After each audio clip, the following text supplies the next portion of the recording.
మా స్కూల్లో మా ఇంగ్లీష్ టీచరు క్లాస్ అయిపోయిన తర్వాత పేపర్లు దిద్దుతున్నారండి. మేము రాసిన పేపర్లు దిద్దుతున్నారు.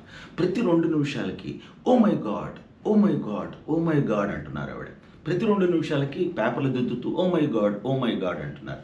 మా సీనుగాడు నా వైపు తిరిగి మేడంకి ఎంత భక్తో పేపర్లు దిద్దుతూ కూడా oh my god! Oh my god! అనుకుంటున్నారు. అంటూనే ఆవిడ విని ఒరేయ్!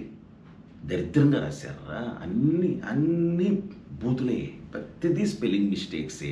అన్నీ బూతులే. ఎవర్రా రాసింది? అందరూ వరస్ట్‌గానే రాశార్రా వెధవలారా. ఏదో దేవుడిని తలుచుకుంటున్నాను నేను. సరే క్లాస్ అయిపోయింది కదా! మీకేమన్నా డౌట్లున్నాయా? అన్నారు. వెంటనే మావాడు లేచి, మేడం పాయసం తాగితే పిల్లలు పుడతారా మేడం? అన్నాడు. అదేం క్వెశ్చన్‌రా? నాకు నా నా క్లాస్‌కి దానికి ఏమైనా సంబంధం ఉందా? అంటే నిన్న 'సంపూర్ణ రామాయణం' సినిమా చూశాను. అందులో దశరథుడు పాయసం తాగితే అన్నాడు. దశరథుడు పాయసం తాగడురా. మంత్రించిన పాయసాన్ని పెళ్ళాల చేత తాగిస్తాడు. అది విషయం.